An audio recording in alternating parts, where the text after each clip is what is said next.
You're listening to From a Certain Point Askew, the only Star Wars podcast to have enough precognition like foresight to pre-order 30 bricks from Ferrix. And one for Kreegyr.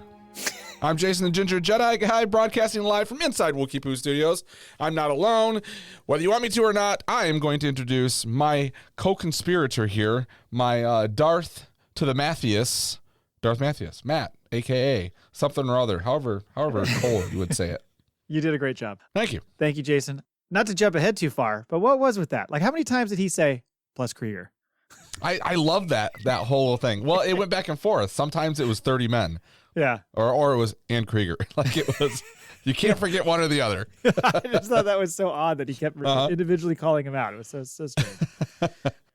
Big show today, so we'll get to that. But first, the particulars from a certain point askew.com, Twitter at FACPApod. You can email us, FACPApod@gmail.com. No emails this week, although I think, to be fair to our listeners, the question of the week sucks a lot of that feedback into its vortex. Yeah. So sometimes they don't play nice together, the Mailbag and the It seems to have created a little bit more social on the social media. It does. We've gotten a lot of responses from a lot of different people we don't normally hear from, which has been great. So hopefully people keep that up. At Podawan's on Twitter for the Podawan Podcast Network. And then the giveaway we're doing, don't ask, this week. I will start to you got to do it all this week? Oh, all of it, yeah. It's so that's going to be like a full work day. I know. It's going to take me a while. But like the mug that you sent me, nasty freak in the sheets. Yes. That was hilarious. That was so funny. Yep. So if you send us a Mailbag email, you get an entry. If you send us a response to our question of the week, you get an entry. And if you write a review for our podcast, you get 3 entries. And that is all to win the Lego lightsaber hilt, courtesy of Mike Laybourne. Are we giving it away next week, or are we doing the week after?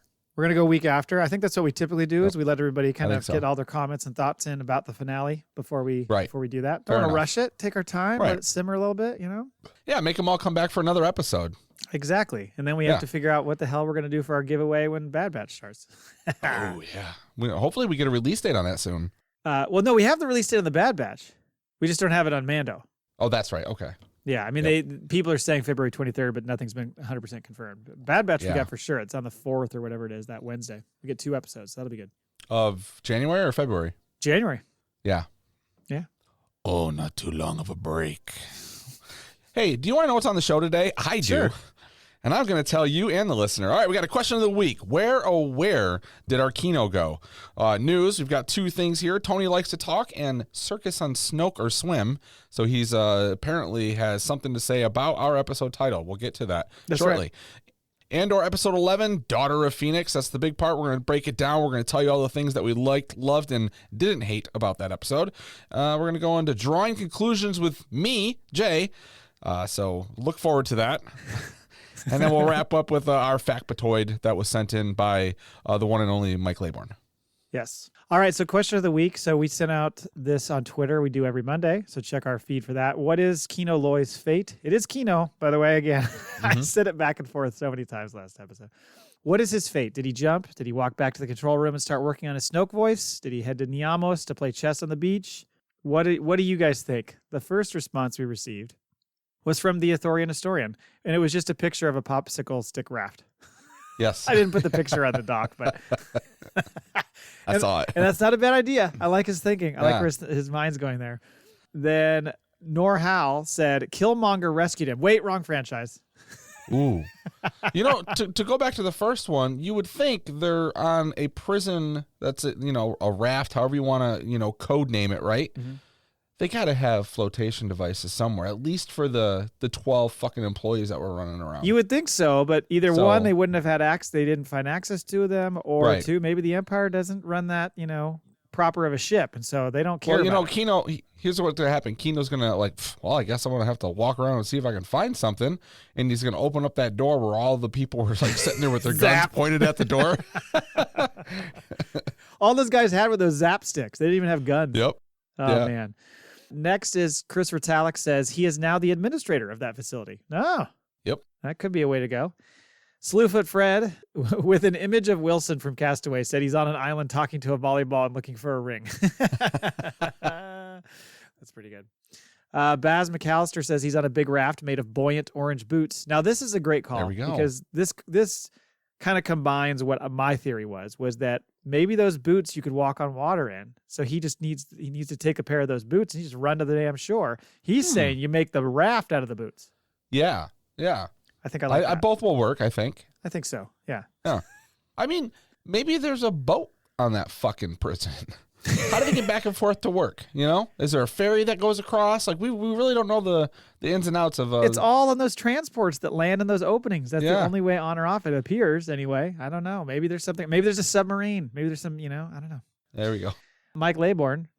Roken rescues him and 17 buddies in his T-47 snowspeeder limousine edition. Then they party like it's 1999 BBY. Nice. Oh, Roken. I miss Roken. Brian Auer says he went trooper mess hall and cooked himself a nice thick crate steak with a baked tuber with Alderaanian butter and a cold beer because all the troopers left knew they were now on program. Semper Fi Danny says, my hope is that he is leading the Empire prison staff left behind. He's leading the Empire prison staff left behind. They know they screwed up. Failure's not an option in the Empire. They know their fate is sealed, so maybe he's able to convince some of them to help the enemy of the enemy. Interesting take. I like that. Surprise entry, neighbor Cole. Oh. He heads to the city of Gondor to eat cherry tomatoes while burning the body of his son Faramir on a funeral pyre whilst he is still alive. He brings Liam Neeson along with him to help carry the ring. Oh, you got to love the Lord of the Rings references. Yep.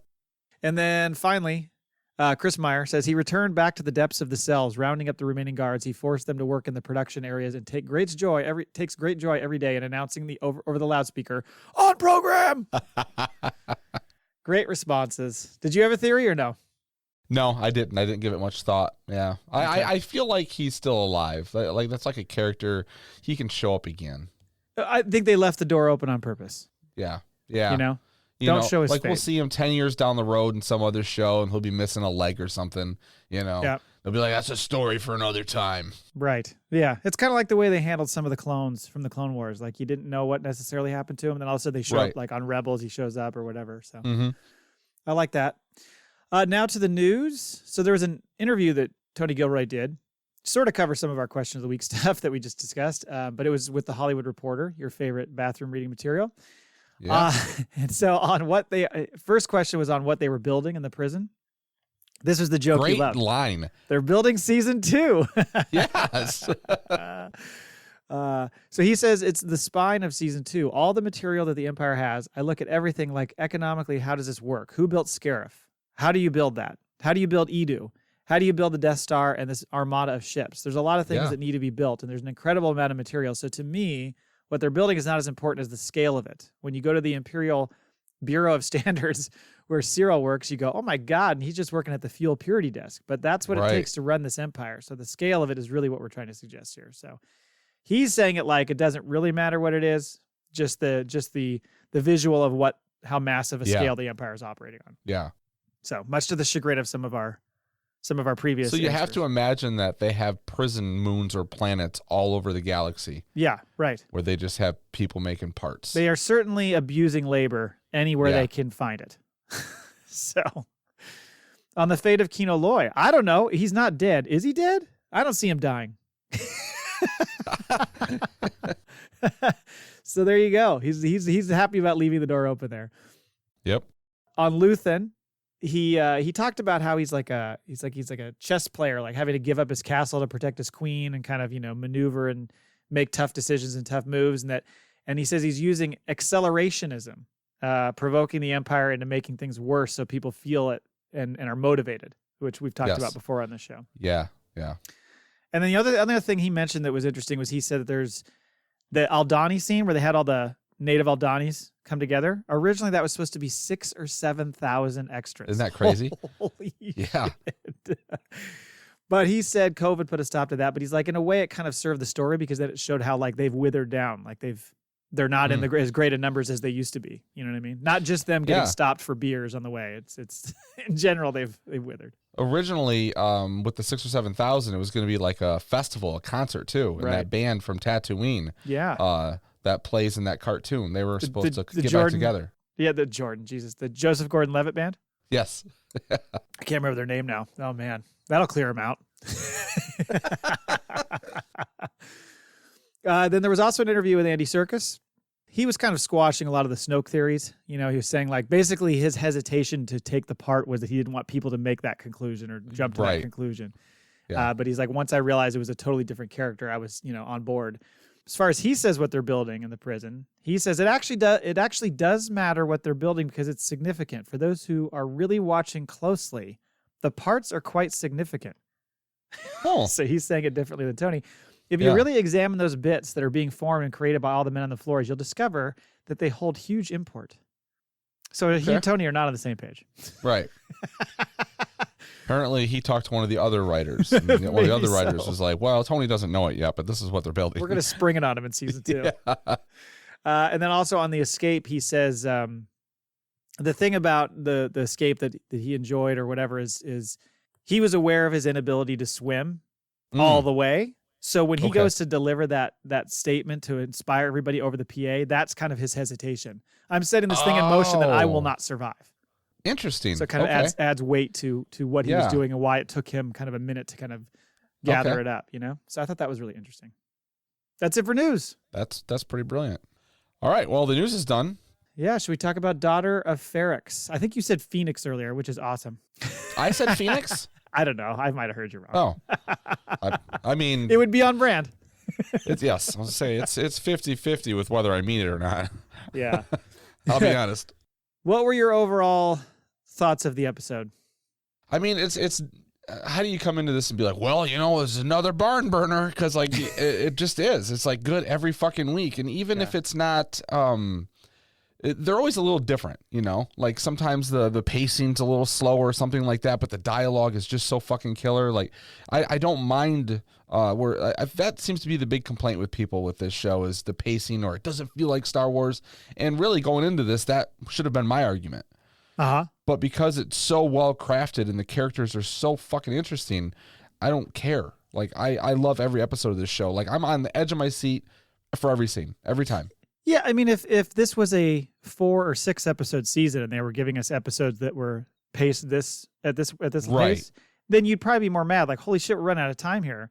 But because they had 12 episodes to do it and they have a whole other season, it's given them time to build up those characters. I mean, yeah, I've seen people complain about it being boring or the slow pacing or whatever the case may be, but it's like, I don't know, everybody's just in a rush to get to the action. And it's like, well, the action sequences are better because you know who these people are and you've had time to kind of sit there and stew with them a little bit and really get who their characters are instead of just rushing to it and being like, oh, right, that one guy showed up and he seemed kind of nice and then he died. That was too bad. I wonder if some of it is like the younger generation, they're so tuned into like YouTube and, 5-minute videos and like get in and get out with everything. And they're having to sit here and really like, you have to do a little bit of thinking when you're watching this show, a little map building yourself and kind of you're moving the pieces along with them. Right. All these people who are younger have no creativity whatsoever. They barely have a brain. No, I'm just kidding. Right. That's like... I'm kidding. Like Borat says about women, women, squirrels, the brain like size of a squirrel. Oh, God.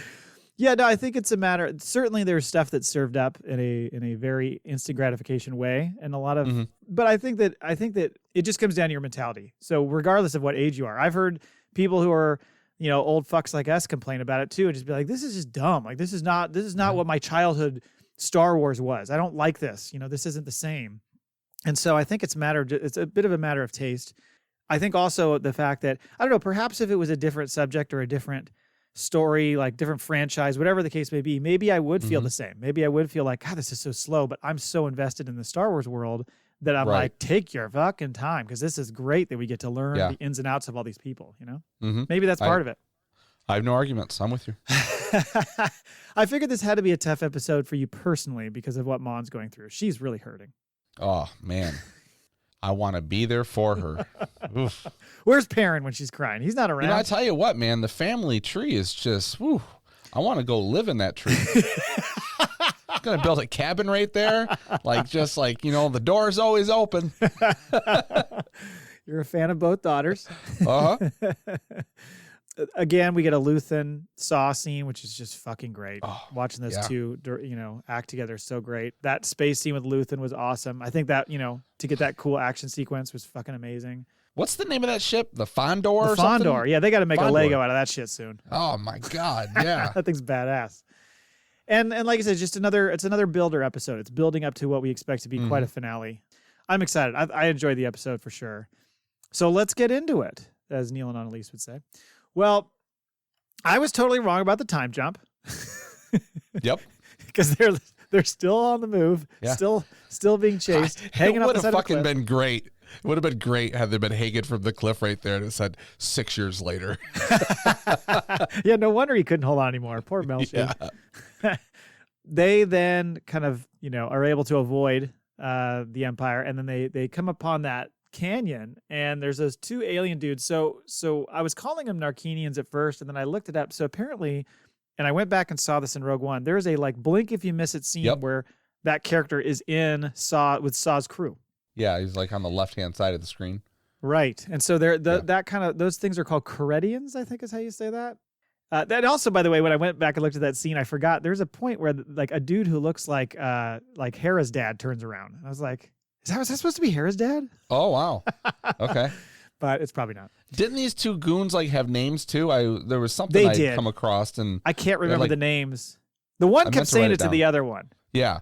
And they were both the slimiest, just so gross. Fucking gross. I mean, the one looked like a saggy nutsack was sadly attempted to be tucked into his pants. Right? That's true.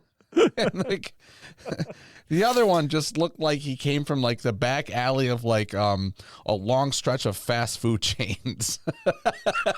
I don't know what they were doing there. But they're chilling out. They've got that quad jumper, which we saw back in Force Awakens. Saw one like that. And I love the fact that Melshi's it's ants in his pants. He's like, let's fucking run for it, and just bolts. And I was thinking the whole time when they get zapped and sucked into those nets, I thought, if Tom Cruise played Melshi, probably would have made it. Oh yeah, that he'd had a motherfucker better sprints run. faster than anybody. Melshi Yeah, runs and then weird.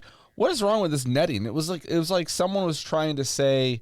Someone in the art department was just they just spent the week getting turtles out of 6-pack straps, those plastic rings. That's just, it was just this futuristic looking thing, and that's all I could think of was you take one of those 6 and just stretch it over your face, and it left them all slimy, kind of looking like the Kreegyr guys. At least that one. Yeah, that's true.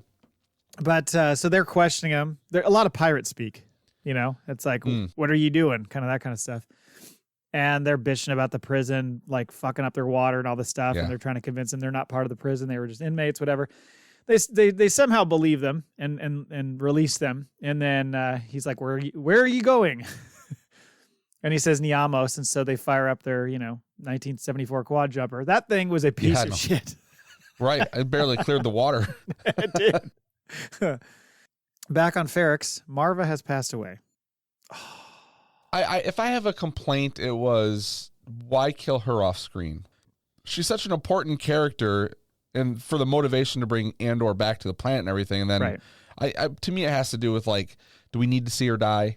But probably don't need to see her die. I was reading something that made a good point, and it was almost, I can't remember how they worded it, but it was something along the lines of our last experience with her, pretty much, was Cassian's last experience with her. So we don't see her again after what he experienced. So his last conversation was that one where she's like, I'm going to worry about you. And she's like, that's just love. And you got to do your thing. Yeah. And I got to stay here.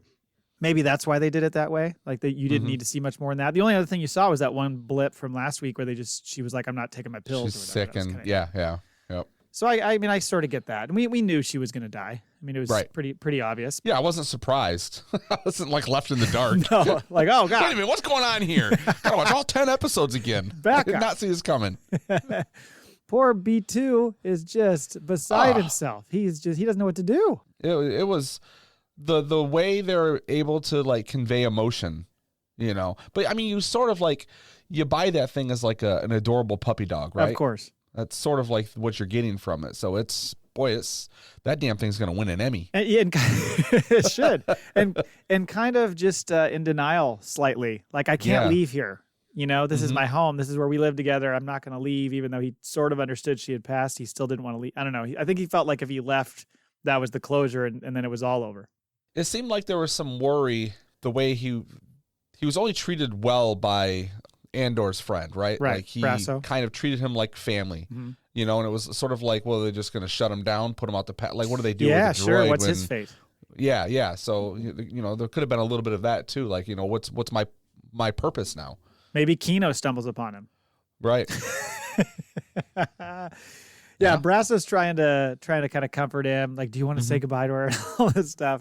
Yeah. And they march her out in a body bag. And and then we get this quick scene of Cinta tending bar across the street. And we got that fucking one of Dedra's assistants being all, nosy and asking who died. Like, what is this guy's cover? Well, I think Cinta's got him figured out too. You think so? Yeah, because she's certainly reacting in a way that looked like, I can't trust this dude. Yeah. I think she's got this dude pegged, and he's clearly doing a great job picking up the signal from her. Right, exactly.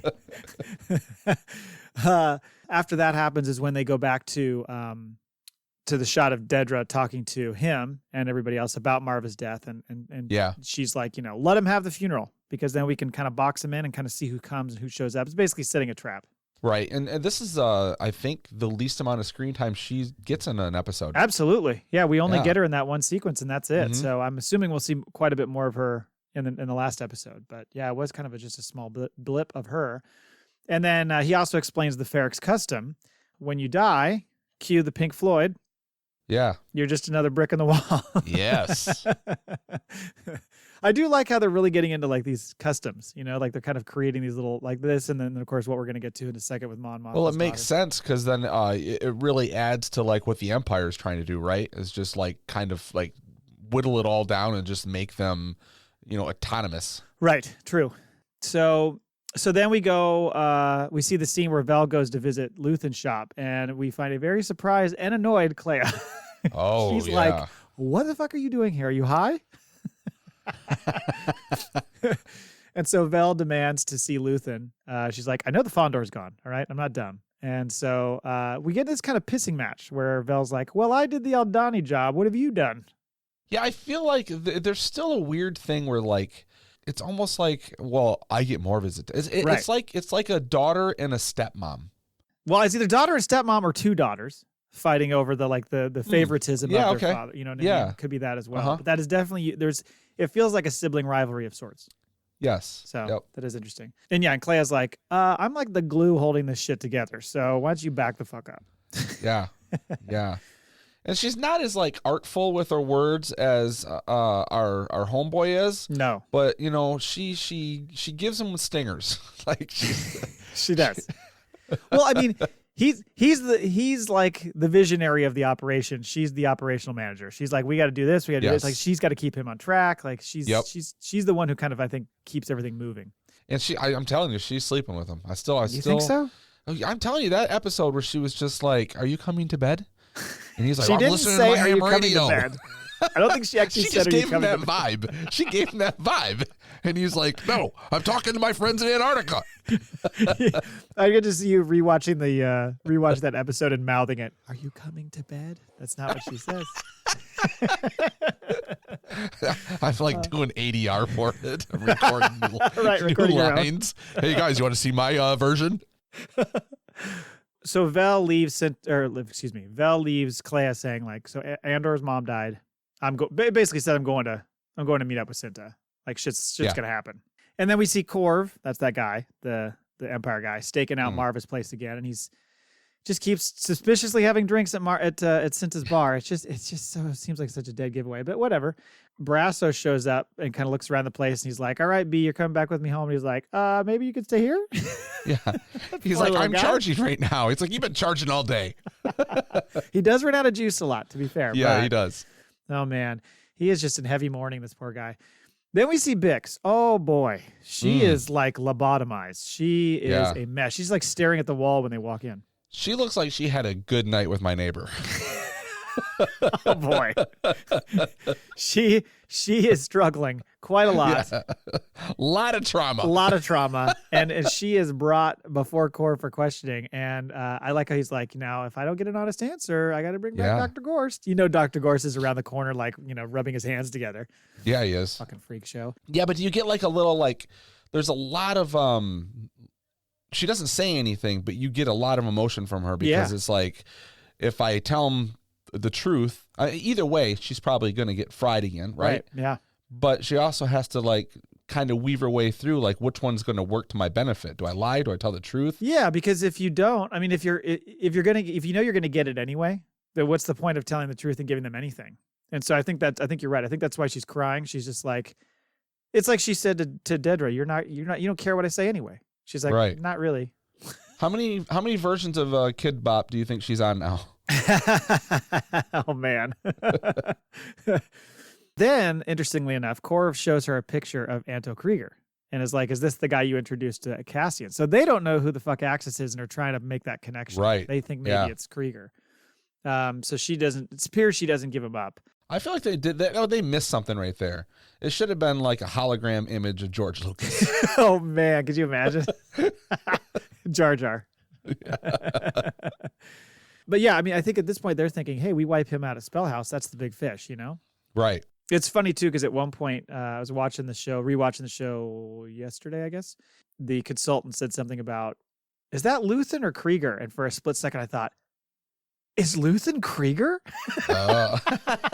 Even though they have that picture of him. But I thought, boy, that'd be a twist. But then I thought, no, that doesn't make sense. Back at the Chandlerlin Embassy, Leida is hosting Cult Night. Yep. Indoctrination begins at 8 p.m. sharp. What the fuck is going on here? Holy hell. What were they chanting? So there was a heavy emphasis on the braids. So I am going to dub them the Braid Brigade. That's my new term for this cult. Yep.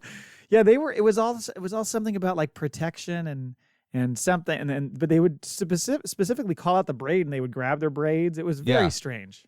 I don't know. Yeah. I mean, the Jedi do that thing with the braid, but this is different. That's true. This is a little different. Yeah, this is a little.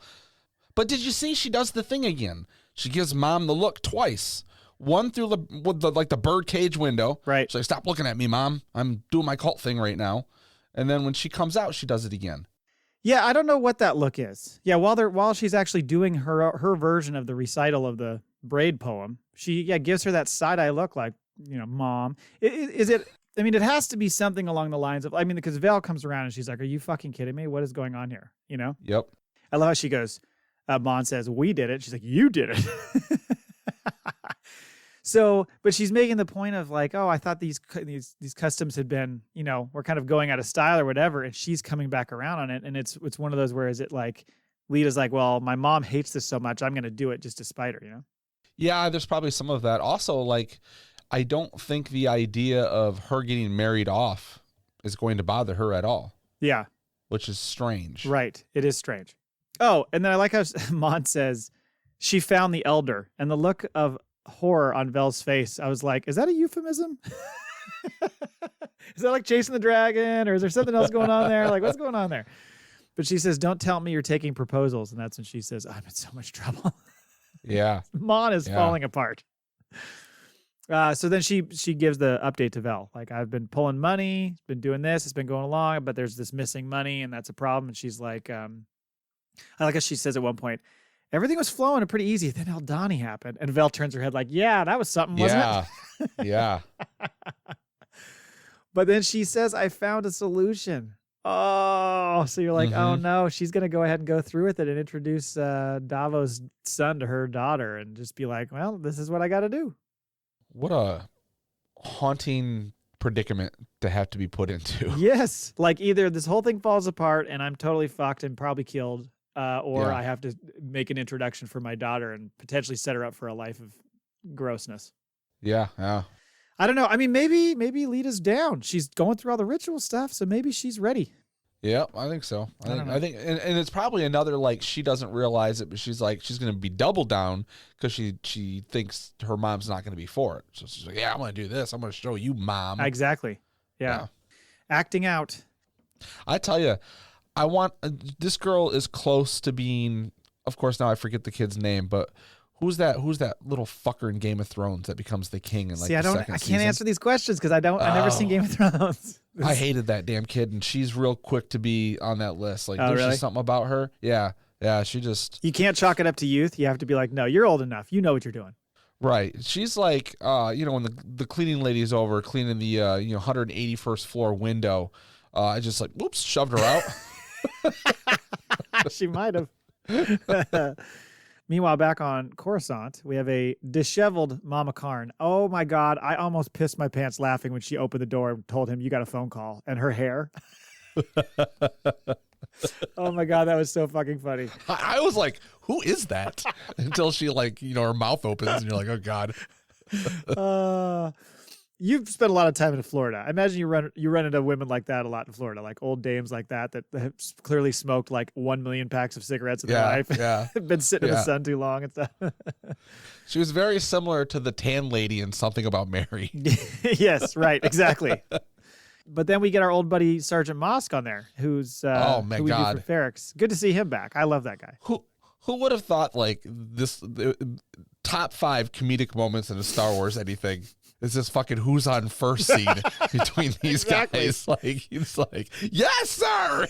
Yeah, just keeps answering them. Everything Cyril says, he's asking a question. He's like, exactly. Like, no, what? I don't know what you're saying. I laughed the whole time during that. It's so good. And so, yeah, he's on Morlana 1 working at a smelter or something and calls Cyril and is trying to tell him about Andor's mom dying. And then he said there's a lot of chatter back and forth with Coruscant, and they think he might show up at the funeral. Mm-hmm. And then you get this funny line from Cyril's mom in that voice, which I can't do, that voice. She goes, "The mystery of your former triumphs has been vanquished. I can sleep peacefully now." Oh. She's great. And he's just like, he gives a look. He flashes a look that was like the moment. Like, oh, he's going to do it now. He's going to murder her right now. I know. He's like, go back to sleep, mother, because the pillow's coming right. for your face. You're going to sleep so well and so long. If he doesn't kill her this season, I've got 2 years to write fan fiction. Where it's like, yeah, you were working on like a comic and stuff. Like let's make one for him murdering his mom. Oh, it's good, man. It's like, so yeah, Luthen goes to Segra Milo to talk to Saw again, and Saw's all fired up, saying he wants to like go ahead and go to Spellhouse. By the way, before as he's checking him in, they're like searching him, and they pull out his pepper shaker. Yes. Pepper grinder. Yep. Which we will get into. That's not what it looks like. We will get into shortly after. Yeah. But it was interesting that they specifically showed them taking that off as his purse and then giving it back. Anyway. Yeah, so now Saw's like, hey, let's do Spellhouse. I'm in. Like, let's do this. Nobody tells me what to do, but I'm going to do what I'm going to do, and I'm going to give air support. They're going to let me loot this place as much as I want, though. Yeah, nobody gives me instructions. I'm going to do it exactly how I want. It's like, this doesn't sound like a great plan. But Luthen is like, it's too late. ISB knows, and they'll be waiting for him. And so Saw's like, so you're just going to let him, like, wander into this trap? Like, what the fuck? And he goes, yeah, it's to protect my source. And then that's when Saw's like, what if it was me? The realization starts hitting him. Like, hold on, I don't know how much I can trust this guy. You're also starting to see the elements of Saw's paranoia. Absolutely. This totally builds to where he gets to where he's like untrusting of the rest of the Rebel Alliance because he's like, I'm afraid people are going to fuck me over here. Right. So thanks, Luthen. Yeah. You soured him. Yeah. He was a straight A student until this. Exactly. And yeah, I mean, he basically says, look, I never met Kreegyr. He can't fuck me. And Saw's like, but I can. It's like, yes, you can. Which was like a complete like hat in hand coming to him honestly. Right. And he's like, I don't know what you're going to do with this information, but I'm at least here to give it to you. And like Saw has to have some respect for that. I would think so. But then, of course, he immediately gets even more paranoid. And he's like, so wait, if you got somebody in the ISB, you probably got somebody with Kreegyr, you got somebody here? And he's immediately like, who is it? Who the fuck is it? And this is so funny. When Luthen goes, Tubes. Yeah. I wish they had a camera on Tubes when it was said, because the look on his face must have been cartoon eyeballs shoot out of his head. The fuck are you talking about? Although he's like, yeah, he's my man. He tells me everything. Oh my God. That was so funny. So then, he freaks out, and that's when he pulls the gun on him, and basically was like, "You need to listen to me." Luthen kind of sells Saw on the fact that the ISB getting the victory is good, right? Because it's gonna let them lower their guard They're not going to be so, on edge about stuff. And that's when he's like, so we got to sacrifice Kreegyr. And then that's when you get the lines that you saw in the trailer for the greater good. And, whatever you call it, what you want, war. Whoa. Speaking of Mama Karn, she's heading out somewhere. And Cyril's like, okay, she's gone. Goes in and raids her fucking, whatever, her safe. Safe, thank you. Couldn't think of the word for a second. Steals all of her Bitcoin. Steals all her Bitcoin. Steals all her money. And so clearly he's going to Ferrix. Yep. So that'll be fun because we're just not getting enough Cyril. We need to get him back in the mix. So I'm happy that he's going to be heavily involved in the Ferrix thing. I mean, everybody's converging on Ferrix, which is going to be great. Yep. So then Luthen and Kleya have this cryptic conversation about the Saw meeting and the Cassian situation on Ferrix. And then that's where the first time I heard them have this conversation, I was like, wait a minute. What? I know they were speaking in code there to discuss, but I'm like, I don't understand how that works. And then I watched it again. I was like, okay, I get it now. Took me a second. See, the first time I'm listening to it, I was like, okay, there's something else at play that they're starting to allude to. But then I'm like, it just has to be Andor. Like, he still wants to know about Andor. Exactly. Yeah, the first part of the conversation is basically him explaining how he met with Saw. And the second part of the conversation is saying, we still have this other piece. And she's like, there's a lot of interested buyers. Like, basically everybody's coming for him, I love how she's like, there's nothing you can do there. Well, that's not true. I know. That's never true, is what he says. That's never true. Exactly. He's like, I can always make shit happen. Yeah, I can always, better or worse. I will change the outcome of events. Did you notice? So when he comes on the ship and they're talking to each other at first, did you notice like they're showing the ship, the bridge of the ship out the window? There's a little monitor and her head's on it, talking to him. Yes, I saw that. The second time I looked at that, I was like, oh shit. Didn't realize that. Yeah, because she, I think, realizes that the thing turned on. So she turns and looks at it like, oh, it's you. Okay. That their communication goes down because this, what's it called? An arrestor cruiser comes in. That ship is pretty badass. Like, and apparently that was an old design from like the original trilogy. Yep. I didn't realize that. And then they use it in Solo. They used it in Solo, but it was only in like when they were doing the promotional "Join the Empire" thing. It was like in that video. But I think it was supposed to. There was another scene it was supposed to be, but they cut it. Maybe that would have made the difference for Chris, the listener.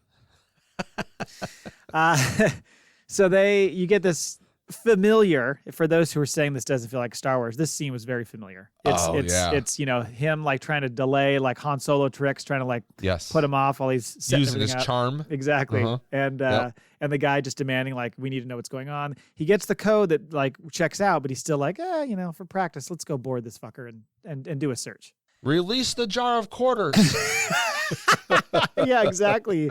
Yeah, he's queuing up the because they've got him in the tractor beam, and he's queuing up the countermeasures. And I like the fact that he's like, we got to test just how hard this tractor beam's pulling on us. So then he like kind of guns it a little bit and all that, which then turns it into just like, them increasing their level. Yeah, so it's just sucking that shit right in there. That was really cool the way those things all shot out. Yeah, it was. That was pretty badass. It was brilliant. Yeah, because we always see just lasers. We don't see like bullets or hard weapons so it's interesting to just see just shatter that satellite. Yeah, totally destroyed it. Yeah. So then they launch the ties, so we get some tie action, which is cool. And Luthen, man, he goes to work. He is mowing fools down. The Fondor is not to be messed with. No. I mean, that thing's crushing. There ain't a ship in the galaxy that's cooler than this ship. I think it might be up there. Really, always loved the Millennium Falcon. Then they introduced the Razor Crest. Loved the shit out of that. But this thing is just like, you need a ship that does everything. It's like in the 80s where you get like that Black & Decker, whatever you put underneath your cupboard. Talking to all you oldies here, people. But the fucker was like a can opener, a TV, and freaking held your paper towel roll. Like, just everything was right there. This ship does it all. Exactly, it does. Because it's hard to ever top the Millennium Falcon, but this ship is right there. Like, it is freaking awesome. It has all the tricks. So yeah, then he also unleashes the old double saber, whatever you want to call that thing, spinner move, which was pretty sweet. It's like Dr. Evil is like, put some freaking laser beams on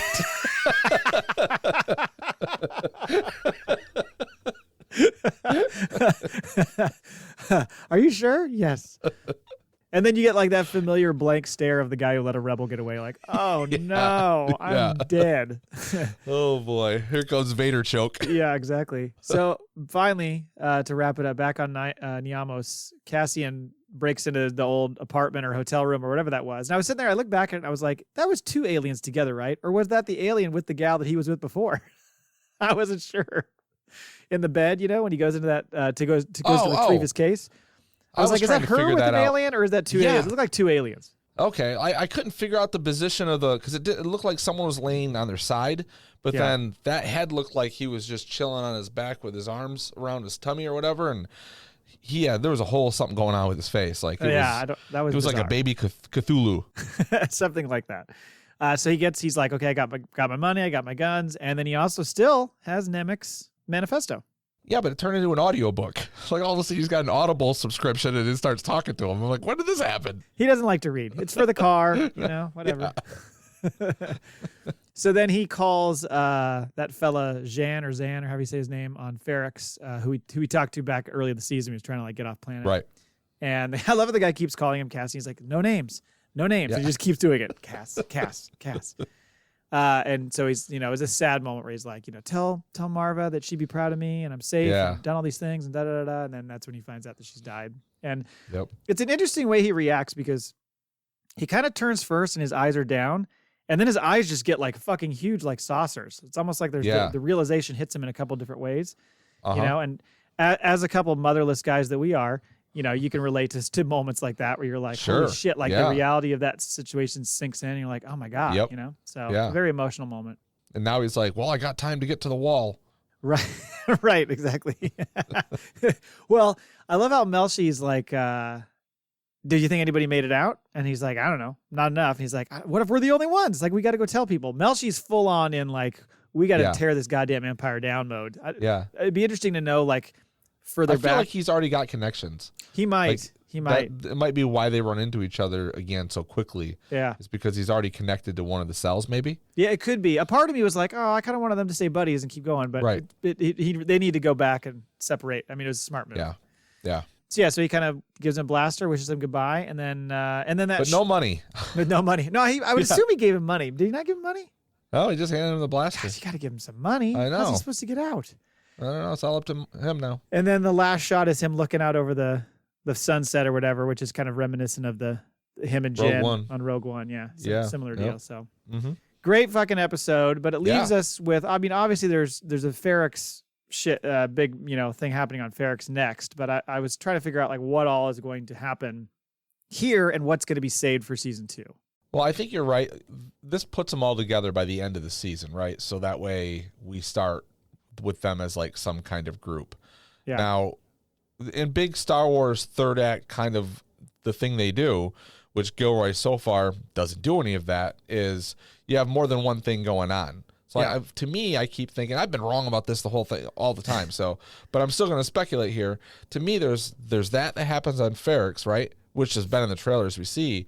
Yes. But isn't there another shot in one of the trailers where the Fondor is fighting again, right? A space fight or something. Isn't there a shot that's I thought they were above a planet, but maybe they are. Okay, so I can't remember if it's the Fondor or if it's just that. No, I guess it is because it's not the shot of them in the eye because that was all on planet in the atmosphere. It wasn't above planet. Yeah, I don't know. I'm not sure. There's still some stuff left to be done there, but you're right. The biggest thing for me is wondering what's Luthen going to do. Is he really going to go to Ferrix?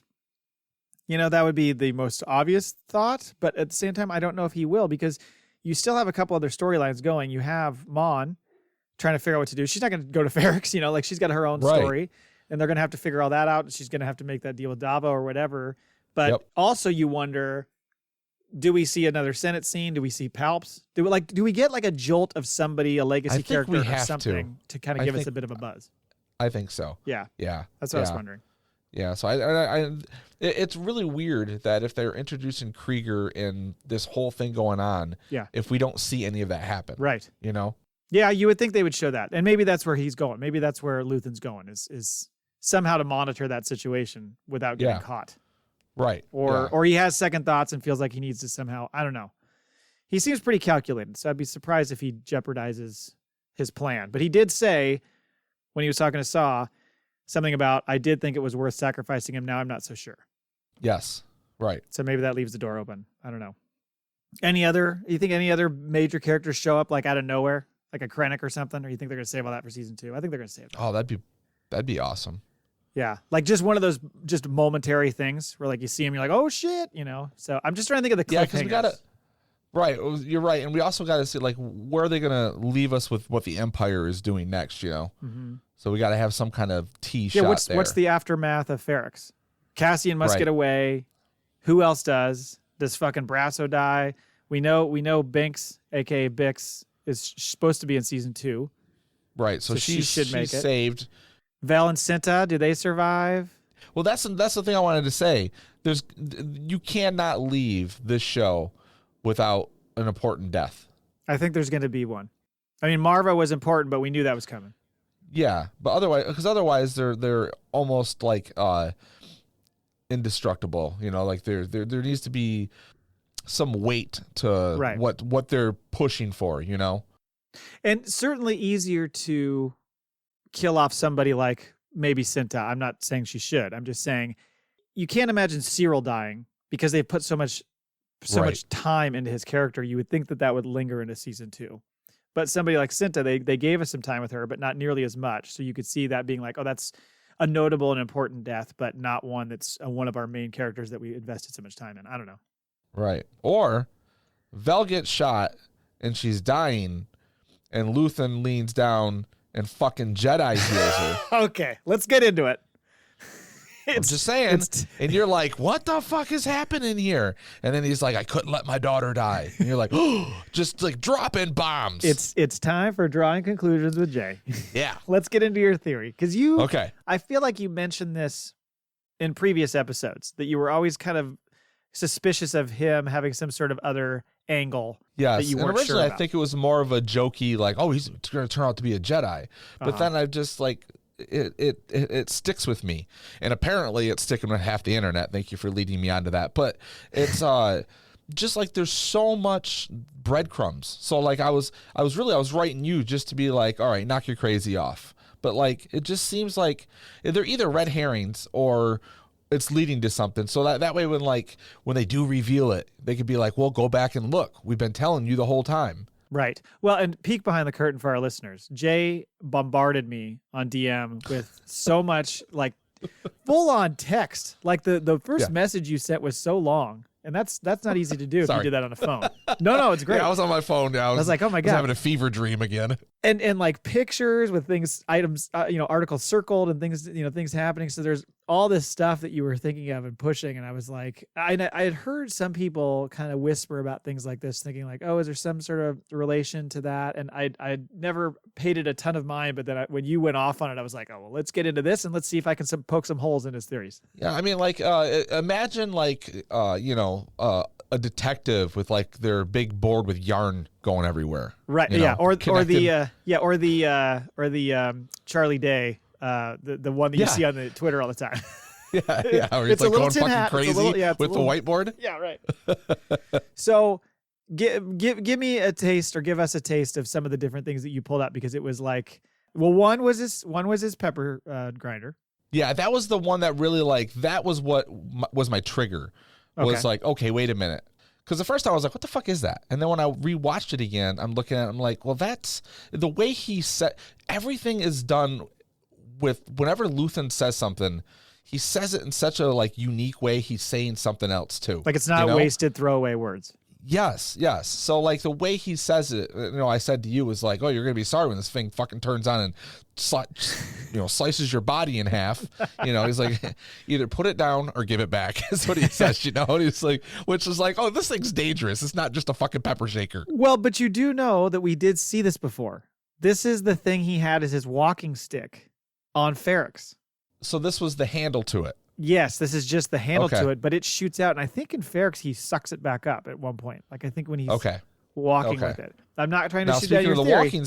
The walking stick looks like the old school, like when they would fight in the movie, before they CGI'd it. It looks like just a metal rod lightsaber. So I was like, oh, that's kind of an interesting, like, we pulled one over. And the funny thing is like, I'm not brilliant by any stretch of the imagination, but it's like, I don't see people picking up on all of these things. Like, I think the pepper shaker was big for a lot of people, because after you said, oh, this person is saying things, I went and looked, and it was like the internet was all about that fucking giant ass Your pepper theory shaker. runs way deeper. Yeah, because so you go why is this fool that we have no backstory on collecting all of these Jedi artifacts. Right. You know, like it has to have a meaning to him, something personal, right? Like everything he's thrown away, sure, he can use this all as like, this is my, you know, I'm hiding as an art dealer, collector, seller, whatever. But like, I don't know. Like in this episode, I said, go back and look at this frame, and there's just hilts on that Is table. that what those were? I was hard for me to tell what those were. I couldn't tell either, but it was like, oh, there's just a bunch of them. And I'm like, well, he's got everything else. Why not have some fucking Jedi hilts? He's got a Sith and a Jedi holocron, and we've talked about that before. Yep. He has that suit of armor. He's got like the whatever that guard mask is from the Temple Guard mask. Yeah, wonder if we find out he was a Temple Guard. Could be. Why has he got the mask? Like, it's just, there's just a lot there. Well, so is he Jedi or is he Sith? Or is he more Darth Maul, gray area? I think there's, if anything, maybe some gray. And if he's not a Jedi, he's real fucking close to one. You know, like, I don't know. He worked at the temple. He was I don't know. But, like, there's just, and this goes against everything that they've said about the show, right? Exactly. You know? That's one thing I had. That also means you're not expecting it. True. So it could be a curveball, but yes, you're right. It's this whole series is predicated on normal people rising up in a revolutionary way to fight an empire, not some heroic Jedi saving the day. So that's where I pause first. As far as all the artifacts, maybe he was raised by Jawas. I don't know.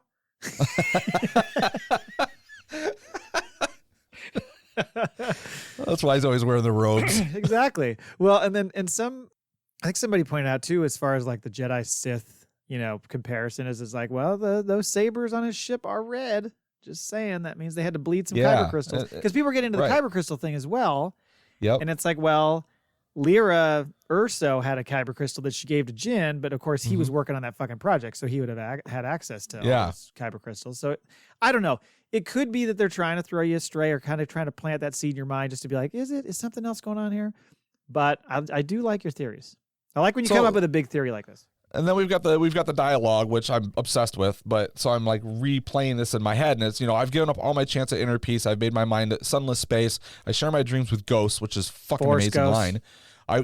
I wake up every day to an equation I wrote 15 years ago, which would put him back to about the time the Empire was building, right? That would put him back to like maybe a few years roughly before. Well, no. So I think 19 BBY, if I'm not mistaken, and I apologize to our listeners, I think 19 BBY is when Revenge of the Sith happens, and this is about 5 BBY, so 15 years would put it right in that zone.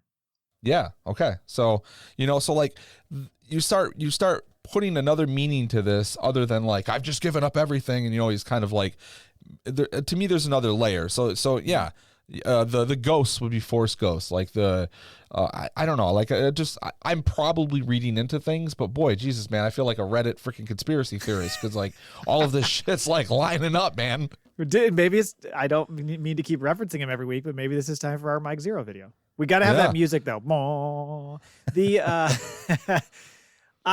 There's obviously more than meets the eye with him, regardless of what it is, because he's a very mysterious character. Where the hell did he come from? How did he get all this stuff? How did he acquire these particular set of skills, Liam Neeson? How did he, how did he get to this point in his life where he was doing this? How did he and Clea come together? There's so many questions to figure out, like exactly how he got to this point. I just don't know if I think it's a Force thing. I get your theory, but I just don't know if I agree. But then Vel says he's something we won't talk about to Andor when he questions about him, right? And then the final thing is Star Wars is big on dualities, right? So like the idea, like there's a shot of him or two like early on where he's got the longer hair and he's the robe. He fucking looks like Chancellor Palpatine, right? I can see that. And to me, like the idea that like that was his whole thing. He was duping everybody until the last minute when he finally had to reveal himself. And that seems to be the same thing here. He's duping everybody. Clearly, like, we know that he is, but like there's something else. There's another agenda. Palps and Luthen are the yin and the yang. I don't know if not necessarily that, but like thematically. Okay. I'm not like he wasn't his apprentice or anything. Sure. Like, yeah, that would be too much. Yeah. Well, it's a good theory. I would love to hear other people's thoughts on that. You should send us a Mailbag entry and tell us what you think, because I'm interested to see what other people think about that. Maybe that somehow crafts its way into our question of the week next week. We'll have to figure that out, because that is a very interesting topic. So look for that. Great episode. Speaking of the Mailbag, no Mailbags, but that's okay. I'm heartbroken. We do have a FACPAtoid, though. Do you want me to read it, or do you want to read it? You go ahead. I've talked enough. This was contributed by Mike Laborn. I thought it was kind of funny, even though it's so dumb. Oh, I did see this. Anakin claimed to have built the useless protocol droid. Useless protocol droid C-3PO. But this was later proved to be incorrect when he turned out to be a man in a costume. He said this on DM one night. And I looked at it. I was like, oh, God, that's pretty funny. This is so dumb. Yeah. That's something Cole would appreciate, neighbor Cole. Yeah, yeah. Good stuff. Thank you, Mike. Well, that's it.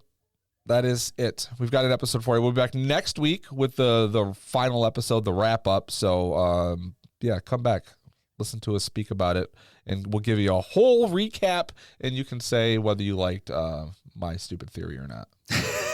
I'm excited and a little sad that it's ending. Yeah, me too. Like, it's we got been 2 a years. quick 12 weeks. We Yeah. gotta wait 2 years for this shit. Although it's At less time least. than waiting for another Star Wars movie. So hey, there's that. Maybe in the meantime, there'll be like there'll be a what if Kino episode that'll come out. There you go. He's actually an excellent swimmer. Sorry. Yeah. He was an Olympian. Okay, thank you for listening. Until next time, Podcasts are built on hope. we have spoken.